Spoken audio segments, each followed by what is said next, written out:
Let's get it. I have in the building with me right now a DJ that is committed to letting y'all know what the West Coast sounds like with his sounds and his DJ scratching. DJ JC. Hey. What up, bro? What's up, brother? Welcome to the Stokes Project. Yes, sir. I'm good, bro. I mean, hey, it's beautiful weather outside, you know. You know, I've only been out here in California for about a little over 2 years so far. Okay. And that's one of the main things. You know, I lived in plenty of places that got good weather. Okay. But California weather is something.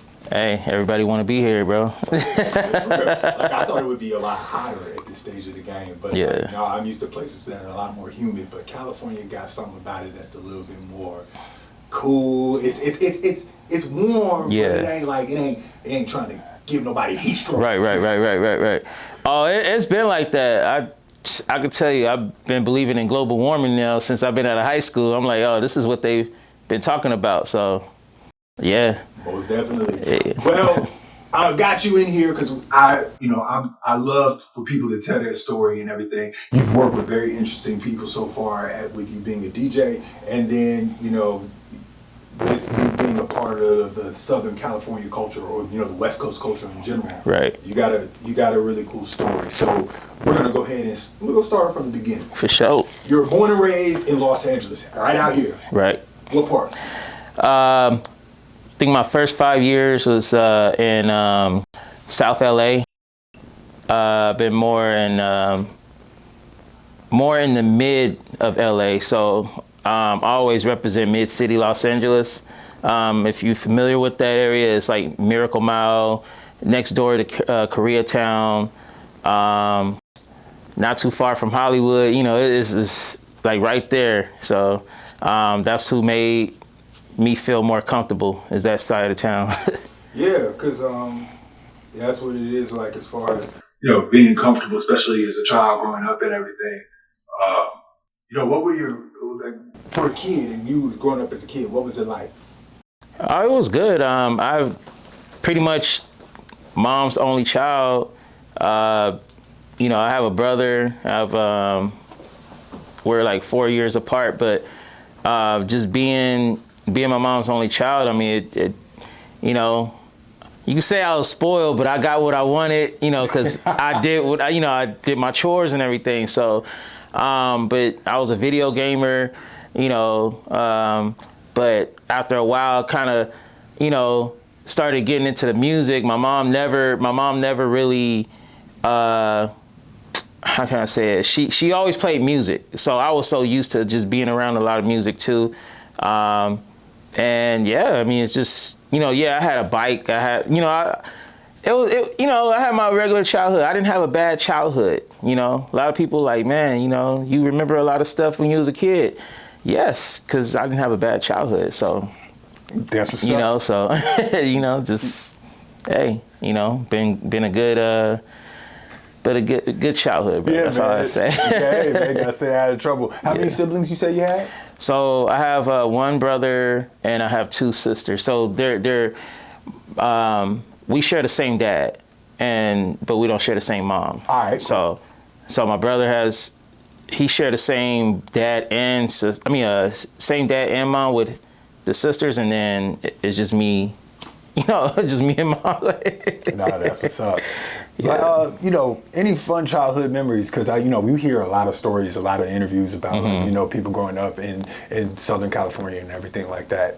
Overall, was it, you know, any fun memories that stick out to you? Any like life lessons that you know that pop up when you were growing up? Just staying out of trouble. I mean, like I said, it was always I'm an adventurous person. I like to go to museums. I like to see new things, you know. Play basketball, play football, play baseball for the recreation centers. You know, like I said, it was just being out of trouble and just having a good time, you know, as a kid. Living, you know, it wasn't that time where I was not able to enjoy being a kid. You know, I was always playing video games, you know, and me being the only child, just making everybody my friends as family. So, sure. So, you know, when you got the good people in your circle, that's, you know, you end up growing up as a good, you know, in a good childhood. So yeah, for sure, pretty much. Because I grew up military. I was a military kid, so I was used to, you know, moving every, you know, few years or so. And you bring up a good point in terms of when it comes to being selective of who you hang with and making people your family. You know, in the military vibe, it's like, you know, it's like a community. They try to make the best people, you know, as far as people being, you know, one with each other, and, you know, everybody making friends, and, you know, everybody knows everybody. Right. But it's almost like, you're only there for a couple of years, but everybody knows each other pretty quickly. Right. And it's funny because I still know the same people. Thank God for social media, because I mean, I still have contact. Yeah, we don't hang out, but we all seeing each other on social media, seeing how each other doing. You know, some people I don't know. Some people I don't have any contact with, but some people I still do. And people are having kids, and, you know, just, you know, you get this, like, we grew up with your kids, you know, so it's like, you know, so. But yeah, I mean, pretty much, thank God for social media, because that's how I'm still able to keep in contact with some people I know. But other than that, I mean, that's about it. I remember one time we talked before. Did you tell me a story about one time you were with your mom and that y'all got robbed one time? Something like that? Yeah, so that's what made us move from South LA to Mid-City. My mom wanted to get out of, you know, South LA. You know, we was coming home from Target one night. I'm telling you, like, I didn't have a bad childhood, so I could remember a lot of stuff, you know. Right. So I remember me, her husband, we was coming home from Target, and this guy just ran up and, you know, told my mom, give me your purse and everything. And next thing you know, that next week we was on our way to Mid-City, and no time for that. No time, man. We had to go. You know, that's interesting, because, like, you know, when you have, like, those type of things that happen to you, you know, whether you're by yourself or, you know, like in your case, you with your mom and everything like that. Did it kind of shape your mentality on how to move or anything like that, or as far as, you know, but it wasn't just one of those things where it's like, it's a bad thing that happened. Yeah, and just move on. No, I mean, it was just one of those things where, I mean, it was my first time ever, you know, seeing a gun being pointed, you know, and I was like, oh shoot, you know, you see this stuff in movies and stuff, but, you know, for it to actually happen to you, you're like, oh shit, like, you know, that's crazy. So, right. But yeah, that moment we just moved to Mid-City, and yeah, it was been there since 1990, from 1990 to 2005 when I graduated from high school. So yeah, but it was it was time to go. Sure. It was time to go. Yeah, man, most definitely. What high school did you go to? Went to Los Angeles High School. Los Angeles High School. It was the Romans. We're the Romans. Shout out to all you peoples. Yeah. All you high school folk. Yes, sir. You know, high school is that really pivotal time. You know, that's when you kind of, you know, you're beginning to figure out what you want to get into. Right. What you're trying to pursue. You know, you look at college and high school like that. Is that around the time you decided to be a DJ or wanted to get further into music? No, being in high school was more like just getting through them 4 years, man. That was a bit, you know, I'm not a school person. I mean, like, just getting through those 4 years. I mean, I was making friends and just enjoying school and getting through it. You know, that was about it. I wanted to play football and basketball for the school, but my mom was like, nah, just worry about getting your grades up, keeping them up, and finishing school. So yeah, I never really played any sports in high school for the school. Only on the school grounds. That was it, you know. That's what's up. But yeah, that was it. Yeah, man, that's what's up. Now, you were talking about your mom playing music all, you know, throughout the house and everything, and you know, that's how it most of the time starts. I feel like artists, when they have their inspirations, they either start singing or being a musician in the church, right? Or you know, just listening to music in and around the house and everything. What kind of music were you listening to going on? Ooh, man, yeah. Mom's had Kenny G, yes, Boney sir. James, yes, sir. Paul Hardcastle. Oh yeah, that's hard driving. Yeah, Paul Hardcastle. Anita Baker, man, all the oldies, bro, all the oldies. Mom. That's why I say rap is not the only music that I listen to. There's so many genres that my mom will play. My mom played Shaggy. My mom played Buju Banton. My mom played. She played a lot of reggae. Yeah. You know, so Bob Marley. You know, so it was other music that was in my ears. It wasn't nothing like. It wasn't so much like rap. Like, you know, it was always some blues, some, you know, my grandfather, you know, we riding in the Cadillac and he'll listen to jazz and blues and stuff. So, you know, I wasn't always listening to rap, you know, it's a time where you just kind of like settle down, mellow, you know. It's not all about that gang music. No, that's for sure. You know, but to go back to that, my first CD or first cassette, my mom would make sure it was a single, and then have the you know, parental advisory on there. You know, yeah. So every song that I wanted or every CD I wanted, it had to have just a clean version. Wait, so that's what I was about to ask. Is that why she got the single? Because that was the only time it came with a clean version? So that's what. So it was like, you know, and you know, when she would play like the records, because she had the records first. Got it. We had the you know, the 33s, you know, so you know, when she would play that on the record player, you know, okay, you know, but then when I wanted the cassette, and we go to the swap meet and make sure I get that single. So, what was your first single? Woo! You remember? Crisscross, jump. Okay. I remember that one. Yep, jump, crisscross. For me, it was actually I didn't get singles. That's why I was looking at you like you got only the single, not the full clean album. Yeah. But in terms of what my parents were having me listening to, it was a lot of course, like all the old music, like, you know, of course, Al Green, right. Luther Vandross, all that. But then once it started to get into the hip hop phase, I think I was probably listening to more so. They did have the MC Hammer Too Legit to Quit album. Okay. And a lot of Michael Jackson back in that time. So Michael Jackson and MC Hammer is what I grew up on too. Okay. So listening to them, my mom always had their, you know, CDs and but I don't remember hearing any cussing from MC Hammer or anything. So yeah, right. Yeah, so it was so it was more, you know, and I used to do the Running Man. Yeah, for sure. And MC Hammer from Old Town. Right. You know, so yeah, definitely. That's why I've heard from people that are, you know, from California for sure that he was back then, you know, people who sometimes clown him because of his material. And the whole bankruptcy thing.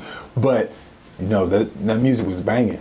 You know, it was really good music. And he was with Death Row. And right around later on. You know, so yeah, that's definitely one of the staples that I've heard out here. Right, look, got the shirt on too. See,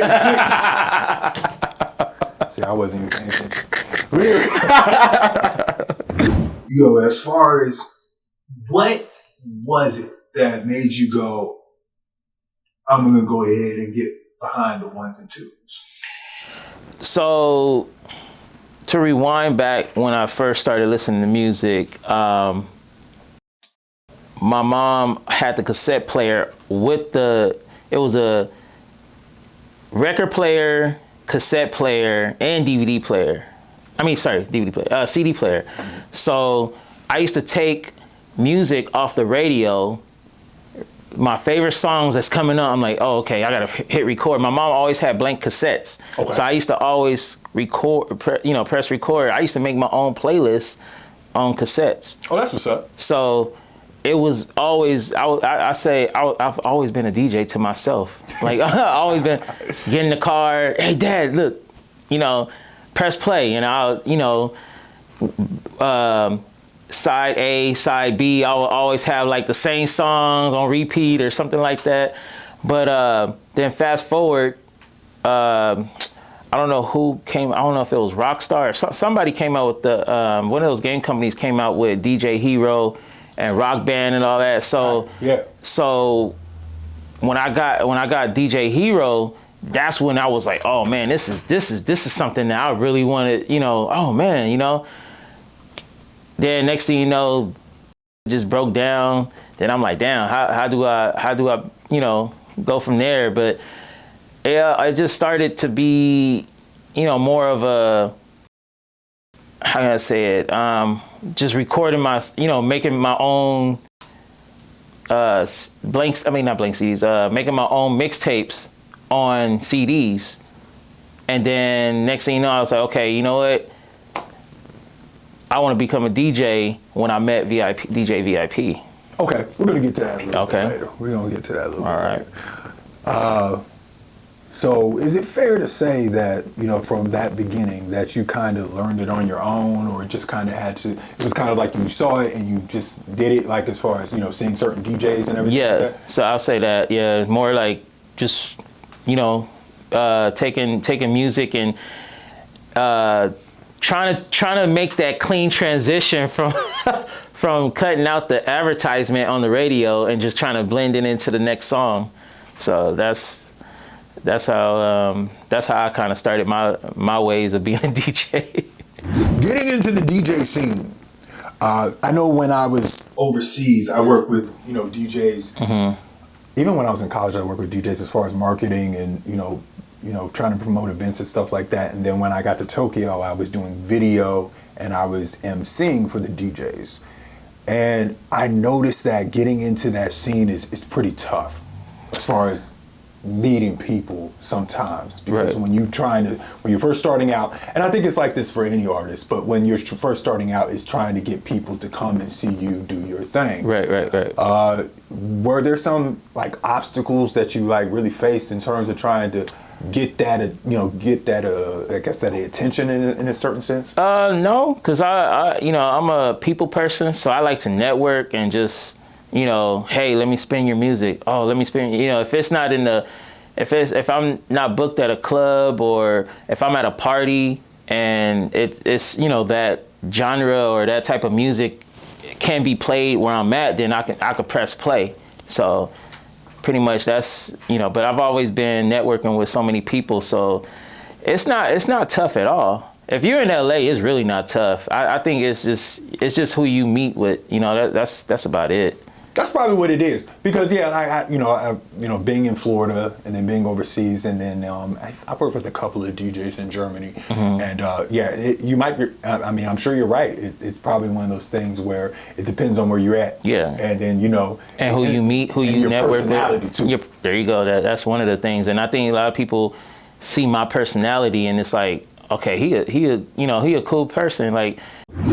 And a lot of people know my name, like they know my name by Jeff or JC. So pretty much that's how, I'm known. That's how I get my name around, just being around a lot of people and networking. Most definitely. DJing for certain artists, what's really cool is, first off, we met through our mutual homie, KS the Wolf. Yes. And you've worked with him, of course, in the studio, live performances and everything like that, and also Jalen Musa. Mm-hmm. I had a talk with him earlier.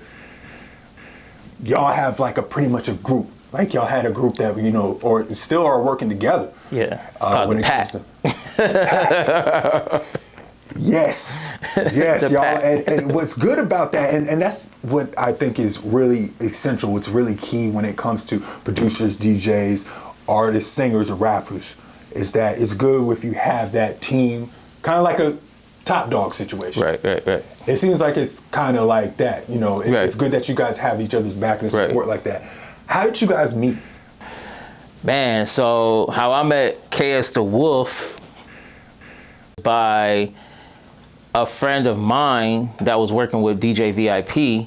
He was looking for a DJ, and next thing you know, the homie, shout out to Prime. Prime, he hit me up and said, hey, you know what? I got a homie that's looking for a DJ, this and that. So next thing you know, I was like, he hooked me up, and then next thing you know, KS had a show with dang, what's her name? I think her name was Ella. They had a show together, and it was at Los Globos right there on Sunset. So next thing you know, we just kind of like linked up, and I became that DJ. And then KS made me. He's like, "Hey man, you my personal DJ, bro." You know. So any show, whatever, like I need you there. So from then, hey, we've been locked in. And our second show together, that's when Musa and Darius came in the picture, and I was like, oh shoot, you know. But KS and Darius, Mr. Ship, knew each other already, but Musa came from Louisiana, so that's when we just kind of like, we just bonded. And yeah, for the viewers, Yes. Mr. Ship is you guys' producer. Producer, yeah. He has some good beats. Yo, man. Man. Wild. Right? It's good to see y'all work together, and to see the camaraderie and everything like that. What were some highlights, your favorite moments so far that you guys have had together? Man. We did a Halloween costume night, something like that. It was some type of performance that some of our homies that do music too, they invited us, and KS wanted to perform too. So I was like, all right. So that was one of the special moments. I think Musa was there. Yeah, he ended up performing. Darius missed out. So yeah, so he missed out. And we actually did a video. I always laugh at that video. I had saved it in my files, and yeah, we was like, man, Darius, you missed out. So but no, not only that, one of the best ones was when we was doing KS what was the project that we did? We went all the way to what was it, Glendale? Was it an album or an It was EP? an album. It was KS album. Red Hand. I believe Red Hand, we did that one, and we was doing the release way out. And that's when Musa was that's when he performed first time with us. So that was a good one. So Red Hand was that was a big one. That came out back in 2017, 2018. Yeah, right there, yeah. Yeah, that was when I just came back, and when I was more so acquainted with y'all, or aware of you guys and when the work y'all were doing. Right. Around that time, you mentioned DJ VIP. Now, if I'm correct, was he Nipsey Hussle's DJ at one point? Yes, he's Nipsey Hussle's official DJ, tour DJ. Okay, so VIP, but VIP is actually a team, am I correct? So it's a brand that DJ VIP put together. Pretty much, like if you do like producing, and it's just a group of like us. Like me being under his wing, he brought me under, and me being like that. Like if he needed me to open, and he's like the main artist DJ. I mean, so like, okay, if it's other artists that don't have a DJ, he'll bring me on and have me be the opener, stuff like that. So yeah, that's what's up. Because the first time I saw you DJ was January of 2024. Okay. When you had invited me out to the Fousey show. Yeah. And that was the first time I got to see you do that. Yeah. And VIP was out there. Yeah. And it was really cool because if I remember correctly, that was a packed show. Oh, there was a lot of people. It was packed. It was a lot of people in there. It was inside the Roxy. How does it feel to be able to, to perform at that level? Just whenever you're at a packed that show or any. It felt good because he also brought me on stage at the Noble when he was DJing for Bino, and I had to open. I was a opening DJ. Well, it was three of us, three DJs. Okay. And they were DJing for like 2 or 3 other artists, and then me, I was DJing for artists that was under Bino. So that was the experience, being at the top and in front of I don't know what the Nova holds about 2,000 people or something like that. Yeah. So I'm like, man, this is lit. So, you know, but the experience and just, you know, going up there and doing the job, it feels good.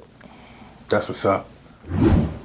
You had a residency at a certain venue in LA at one point in time. Yes. Where it was called Playground Clothing. It was an art gallery. Archer One. He's done art for art covers for Dom Kennedy and some other artists. But yeah, he had an art gallery. I mean, all his paintings and stuff like that.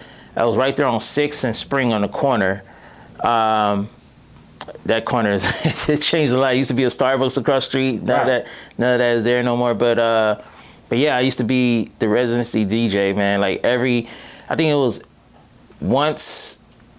I don't know if it was one Thursday every month was the art walk downtown. So I'll be there, you know, I'll DJ. People will come in, look at the art, walk around inside the little venue.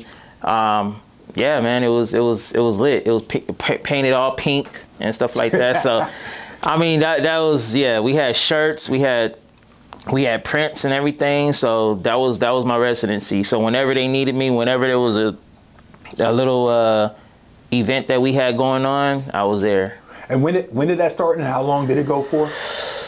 It started in, I want to say 2017. Mm-hmm. 2017 to 2018. I think we only was there for probably like a year or so and some change. Okay. Yeah. So it just, I guess it just wasn't going too well, and then the rent was just, you know, the lease is just crazy. The business side. Yeah, the business side. Yeah. So yeah. What's a residency? You know, that's really significant. Yeah. Because they really think of you in a certain way that right. It's like, hey, this DJ is really consistent. Right. We like the vibe that he facilitates. And it was more like it wasn't even like a how can I say it, a paid, you know, it was from my exposure. Right. I wasn't asking for shit, bro. I wasn't asking for no money. I was like, man, this is, you know, let me up here spinning music, people coming in vibing. So, you know, it just felt good to be in a space with, you know, good vibes and, you know, people, you know, the culture. Coot Corleone. Yes. You DJed for him before at the Novo. Yeah, he's Bino's artist. Yeah. Okay. Yeah. I listen to his stuff. He's pretty dope. He's pretty dope. Yep. Have you had a chance to work with him, like, in, you know, as far as in the past, besides? No, just that moment. But they see me supporting and, you know, still listen to their music and everything. So, but yeah, I haven't DJed with them in a minute, you know. But I'm always, you know, I'm always making myself available. So, what's one venue that you dream of spinning at? Man, I wouldn't say, I would say venue, but I would say more like the event also. I would do like Coachella or Rolling Loud, you know. Shoot. I mean, anywhere is good. Shoot. I mean, hey, anywhere is good, I would say. But hey, Rolling Loud and Coachella sound pretty good too. You know, them crowds be like out there. Yeah, we just had Coachella was a month or two ago. Yeah, that month. And I was on IG and I did look at. There was a couple other DJs from Seattle that had a chance to DJ there. I guess there was like some after parties or some, like, you know, off the main stage events that they were DJing at, but they looked like they were turned up and having a good time. Right. For you, you know, especially being a DJ, how do you think about how, you know, when it comes to your sets, to get people turned up, to get the crowd going and to get into it? Is there like a certain method that you have? Or is it just a vibe? It's just a vibe. I believe it's just a vibe. I mean, just looking at the crowd, looking what kind of, you know, what the, I would say more like the age and, you know, what's, I can see, I mean, I pretty much get feedback today, like what they listen to pretty much. And I'm like, okay, you know what? This is what's trending right now. Let me go ahead and, you know, press play on this one. Yes, sir. You know. Most definitely. Going back to the pack. You know, you talked about, you know, certain highlights that you guys, you know, work together, you know, certain moments in your mind that stick out. I noticed that, you know, when it comes to music videos, yes, you're there also, you're really present yes. when it comes to that. The two that, you know, stick out in my head, of course, you know, we mentioned Jalen Musa earlier. You were in his video for Revolution Alive. Man, that was lit. Yeah, that's cool, because the director of his videos, he has the same guy every time. Yeah. You know, when it comes to, you know, them having you included in videos, and then of course the Problem in My Head, the short film. Right. You showed up in that too. Right. Man, what is that? You know, being a part of those projects, just being there. You know, it feels good because yeah. you get to know the story. Yeah. You get to know the story behind all this. You know, what's going in through this artist's mind and the creativity. You know, stuff like that. So, yeah, it's pretty good. Yeah, Feels great. Yeah, because you guys have high quality work. Right. Right. You know, it looks great, and being a part of it, and you know, it's good to know that you have people with you that you know bring you right along. Right. Especially when you know, hey, you're all the teammates, y'all work together. That's what's up. What's something that in the future that you hope that y'all will achieve together? Being on one of these top stages. like I mentioned, man, Coachella and Rolling Loud, man. Like, man, being on these top stages, man. These, you know, just overall, just, you know, being successful. And we always talk about it. We always talk about, man, we got to get back out there. We gonna, you know, we'll tear the club up. I mean, you know, show up. You know, we just, you know, with you know, everybody got like a style, you know, so, and we just come together. You got other roles that you're involved in. The Stop Sign podcast. Yes. Now, what's your part in that? Are you working on I'm an engineer. Okay. Pretty much the sound check. Make sure everything is, you know, good and ready to go. Pillows all fluffed up, the couch, everything wiped down. You know, make sure the setup is all right. You know, and then the sound, you know, like I said, sound quality is good and everything. So pretty much, I mean, yeah, you don't see my face in there. I think I only came out probably 1 or 2 episodes, maybe 3. But, you know, I'm always shouted out. I'm in the credits. You know, I'm there 100%. So. For sure, because it's a really cool podcast. I've watched it, you know, from time to time. Of course, y'all put the clips up on the IG page. Right. Y'all have the guests that y'all have had on there in the past. Y'all had DW Flame there, Lefty Gunplay. Oh man. And then y'all had Glenn Big Baby Davis there. Right.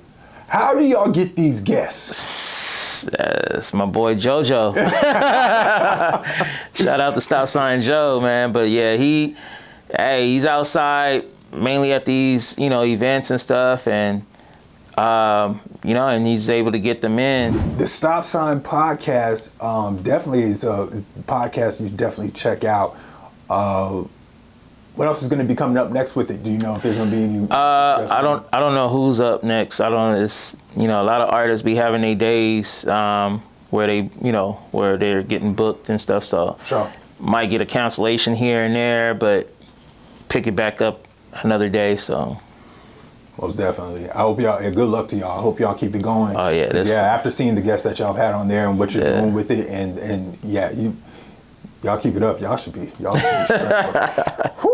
I hope I get to that point one day. Nah, you gonna get there, bro. You don't say hope. You will. We'll see. Let's get it. All right. You get there. Appreciate it. You get there. You as a DJ, DJs have a certain level of etiquette when it comes to when they do events. You got to worry about not only facilitating the energy of the crowd, but sometimes there's pet peeves that y'all have. Y'all don't like when, like, you know, as far as like, you know, I've heard of DJs saying they don't like how people try to make requests and it throws off the vibe of an event that they're doing, right? Like that, or they try to like, you know what I'm saying? Yeah. What have you ran into any weird moments DJing where people are like, play this song? Man, get away from me. If I'm getting paid to DJ for whatever event it is, you know, a wedding, you know, something, right? Yeah, I would get these requests. Look, I'm not like every DJ. Okay, I'll take requests, Sure. but if I'm getting paid for this event where it's like, hey, you know, we got to stay on point where it's just this the type of music you got to play.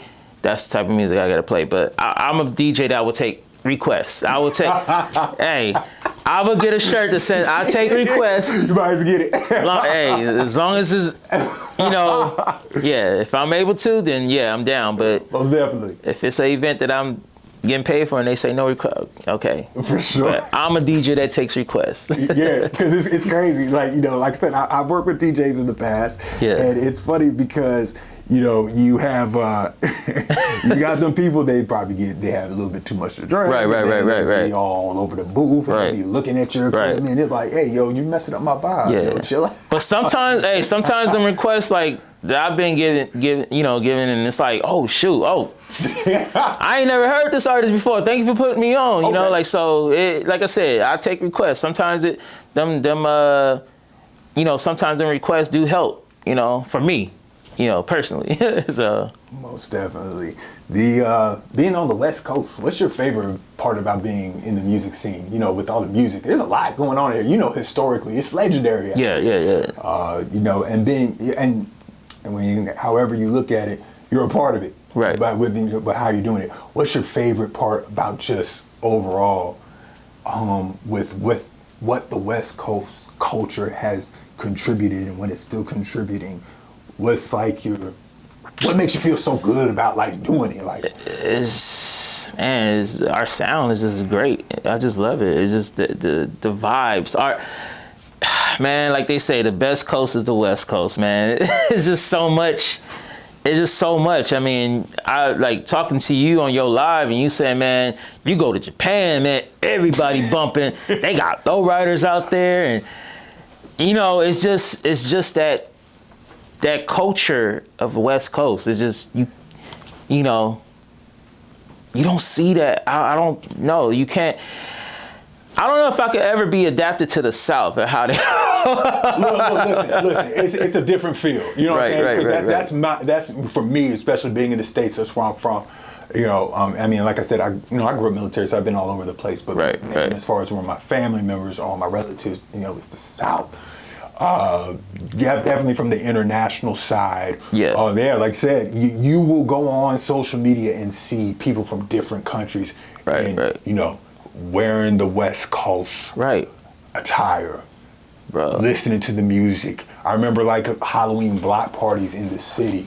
You would there were like Japanese dudes that would be in these old schools, riding around listening to old, like let's say from like 80s Roger Troutman. They'll be listening to Tupac, Zap, NWA, Dr. Dre when he was solo. They go into it to the point where they're doing the dances, they're doing everything, they're doing, and it's that influential. And that's why I ask in terms of for you being here, this is where you're born and raised, and being a part of it. It definitely has to instill a sense of pride. It's just the West Coast, man. It feels good, man. You know, like I know Tupac is originally from the East, right? New York, but moved to Oakland, then you know, got adapted to the West Coast, you know, like, and hey, the sound just hey. So here's the thing: is that why the West Coast is the best coast? Hey, tell me why. For some reason, man. Hey, bro, man. Growing up, man, like I said, this sound, bro, the sound, the culture, just everything just feels like, yeah, we the best, man. We the best at everything. We the best. We the best. In the current state of DJing, you know, we're in this world with AI. Right. Has AI affected DJing so far? I haven't really experienced it right now to actually say is interfering or, you know, but they have some AI stuff that's going on with engineering and all that. But I know a lot of that. Like, I was watching this interview with DJ Quick, and he was saying something about like AI, you know, he ain't using no AI, you know, like, no, it's you need that original sound, you need that original, you know, you need to be original, you know. I don't know, like I said, I haven't been around it for it to you know, notice that it's you know, doing some type of changes and affecting. Yeah, because I noticed, you know, most of the time when I think of AI in regards to music, you always think of the vocalist, the rapper, and the singer. Right. And I know they're definitely not trying to hear it. We ain't trying, yeah. They're not trying to hear it. But I didn't know. I'm sure producers too, but I haven't heard from DJs specifically say, hey, you know, how they felt about it or anything like that. But if it hasn't, because, you know, when it comes to the technology and the equipment and everything, because I've seen, you know, you on social media, how you do your thing. Right. You pretty much, you're kind of a purist from what it looks like. Right. Is that a fair assessment? I'll say that. Yeah. Slide. Fuck it up, slide, and remix it. Slide, fuck it up, get it. Slide, fuck it up, get it. Fuck it up, get it. Slide left, slide right, and remix it. Fuck it up, get it. Fuck it up, get it.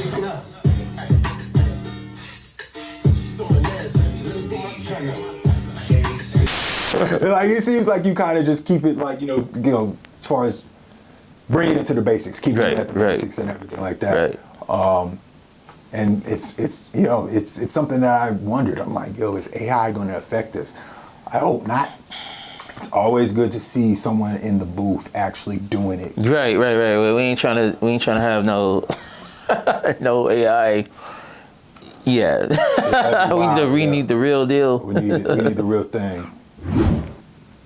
You've had your residency before. You DJing for artists, working with, you know, doing your thing, you know, with DJ VIP. That's what's up. Right. And you talked about like your goals and hopes as far as being able to DJ at a festival. But you as a DJ, have you noticed any differences between festival DJs and just like hip hop, like organic hip hop DJs and how they do their thing on stage? Do you notice any differences, or is that something that you didn't really pay attention to? No, I really don't pay attention. No, it's the same. I haven't seen any difference. Yeah, because, you know, especially festivals, because if you're on the EDM side of things, the DJs I've seen, you know, they're not. EDM is hip hop influence. Right.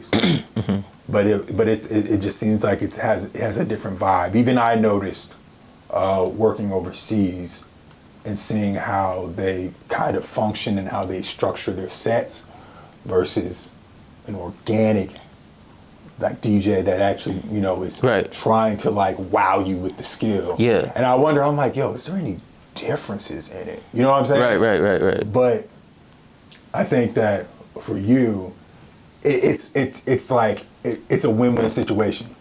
Like you'll always be straight. Yeah. Wherever you go and you spin at, you'll be straight. I'll be straight.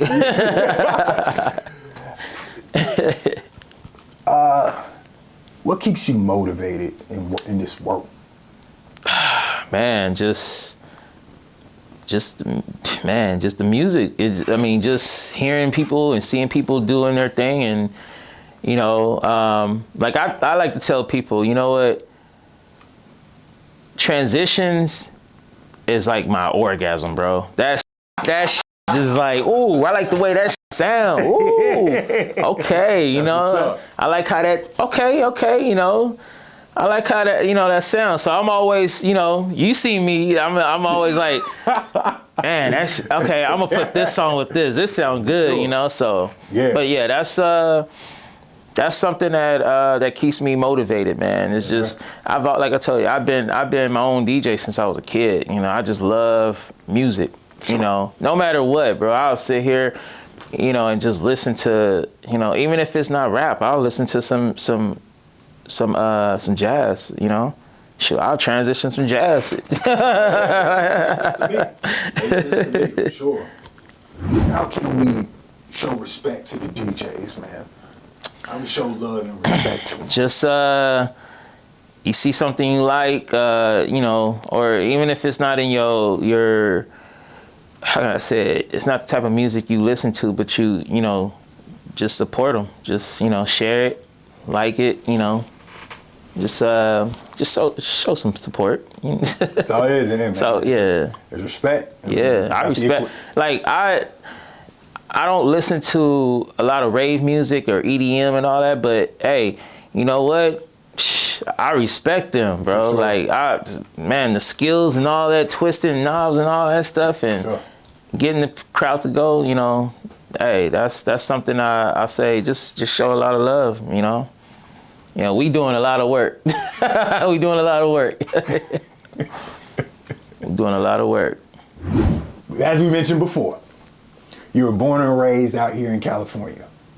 And I asked you why the West Coast is the best coast. Give any person that wants to come to California, wants to experience it out here, what's something that they should do out here to have fun for sure? Authentic fun, nothing typical. Don't think of nothing like no Disneyland, no nothing. Something that you know that people do that can really they can see. Wow, I can see why someone will like love it out here. Right, man. We got some good museums. We got we got the beach. You know we got a lot of good food places out here. Food is good out here, bro. Man.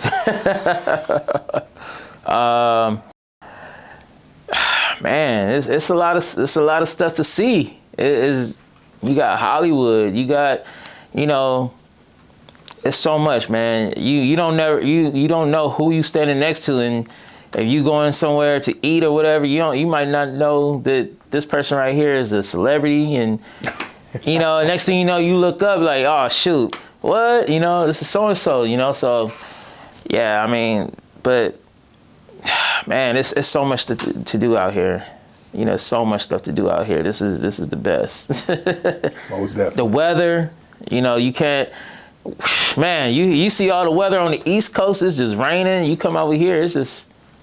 Right. It depends on what state you're at, though. Right. Northeastern part of the states, that's where you get that nasty, ugly, rainy weather. The South is not too bad. It's just the humidity you got to worry about, but it's still beautiful. It's like Florida. There's a reason why they call Florida the Sunshine State. It's nice out there, but there is some humidity during the summertime. I did notice being out here in California. You know, they told me it doesn't rain in Southern California. It don't. A little bit. A little bit. I mean, you go outside. Did it rain? You got this dew on your car, but next thing you know, a couple more hours, just bright as sun, 80 degrees, 85. Where did this weather come from? That's what's up. Beautiful. Absolutely you know. Beautiful. Anything else you want to add? Anything coming up? Tell us what's coming up with DJ JC. Man, some more transitions. I got some more like, I don't know if you see me on IG, but you can find me at _DJ JC or DJ Jeff _VIP. More VIP, man, some transitions, bro. That's all I gotta say. All right, then. Some more transitions with the videos. I'm in a new space, so it's kind of quiet in my area. So it's like I haven't really been able to like do what I want to do like I was doing in my last place. But we got some stuff coming up, man. And stay tuned. You know, me and the pack gonna be having some stuff. So it's gonna be a good rest of 2026. Coming 2027, we going all out, man. I just can't wait, you know. Staying motivated, man. I love music. Hey, so as a DJ, I think that's necessary. And always, you know, support your DJs. That's what I'm saying. Hey, show love to them, man. They out here working hard, from the equipment to the skill to all of that. It's definitely a part of the art, a part of the culture that I feel that we need to keep alive, and that it still needs to keep doing its thing. And hopefully we see more people come and then, hey, do their thing with it. Yeah, man. I mean, you know, so yeah, just looking forward to working with more artists also. So, you know, it's coming, man. It's coming. Just gotta be patient. Just gotta be patient and just keep networking, and you be good. There you go. That part too. That part. That's what's going to help you out. Is people doing that part. DJ JC, thank you, bro. Appreciate you for coming in. Thank you. We could probably turn up in the studio a little bit before you head out and everything. But no, thank you for coming in. You're doing a great job. Like I said, thanks for the support, man. Yeah, man, for sure. No, like I said, I've been keeping up with you. It's already been over 7 or 8 years. Man, it went so fast. It's been so fast. I still look back and like, damn, did I really just go buy all this equipment and just yeah, for sure. I put myself out there, man. I'll show the support and hey, look, I've been in.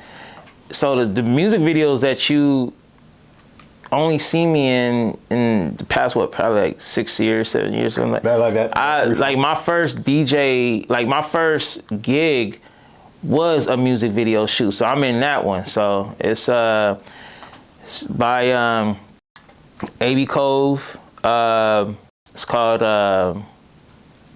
"With Your Looking Ass." It's on YouTube. Just put "With Your Looking Ass" music video, and that you'll see me in there. So well, definitely check it out. Yes, sir. Check it out. Well, again, JC, thanks for coming in, man. Thank you. And let's talk again next time. You got a lot coming, or next time you have something coming in down the punch, man. We're looking forward to more, man. And stay tuned. This guy gonna be live with us too. He gonna be showing off showing off the work. Let's see it. All right, then. Thank you, bro. All right, bro. Peace. Peace.